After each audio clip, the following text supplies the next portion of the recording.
Hi there, welcome to Sherry Stamp Treasures. Today I'm going to show you how to create this beautiful full flower using Stampin' Up's Fringe scissors. Now yesterday I shared how to create this fold of a card, and you can check out my YouTube channel if you missed that, or visit my blog to see how that was created. But today we're going to focus on this flower. Okay, so the first thing that you want to do is you want to punch out 6 scallop circles, and I use Stampin' Up's 2 3/8 inch scallop circle punch, and I've got 8 of them here. And what you're going to do is you're going to crinkle all of them just in your hand. It just adds extra texture. And then you're going to take the Fringe scissors, fun new tool that is in Stampin' Up's Celebrate the Everyday Occasions catalog. And what I'm doing is I'm just going around the scallop circle and just trimming. Oops. And I've cut out one of those. That's okay. No worries. And don't worry, some of these ends will be a little bit bigger than others. Don't worry about that. Once you get the flower all together, it will look amazing, and you won't notice those little pieces. Same, if something like that happens, you're not going to notice. Okay? So I've got all of these ones done. So I've done that with all 8 of them, or all 6 of them, sorry. And now I'm basically going to layer them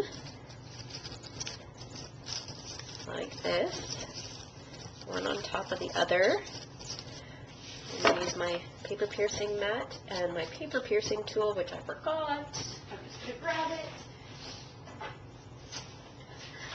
Sorry about that. Alright, so I'm going to poke a hole through all the layers and use one of our mini brads. These tiny little brads. These will hold all the layers together. Alright, separate that. So now I've got all my layers. Alright, slide this stuff out of the way. So now what I do at this point, because I want to give it a nice full texture, I like to mist it. It just makes it a little bit more pliable. So I've got one of our Stampin' Spritzers that is filled with rubbing alcohol, and I'm just going to mist it.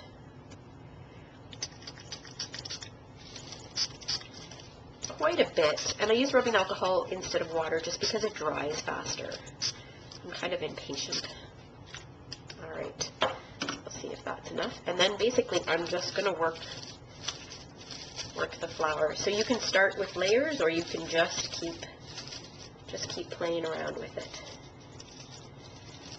Make it as full as you would like it.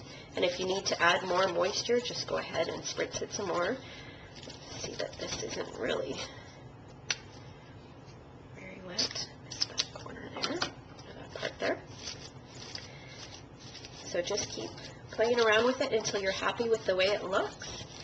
And then for the flower on the card sample that I showed you guys, I added one of our in-color boutique details embellishments. So I think I had a pear pizzazz one in there. I do recommend that you wait until this dries to stick it on, because otherwise it takes a really long time for it to set. I used some Tombow, and like I said, I'm a little impatient, so I stuck it on, and it probably took half an hour before it set, because the flower was still wet, and then the Tombow. So wait till it dries, and then you could just use a couple glue dots or a little bit of Tombow, and you shouldn't have a problem with it at all. Alright, so that's it. Isn't that fun? And then you can add it to a card just like that, or any kind of, you could add it to a gift bag. You can pretty much do anything with it. It's such a fun way to use the Fringe scissors. Alright, so thanks for watching. If you're looking for more inspiration, feel free to visit my blog at www.stamptreasures.com. Bye-bye.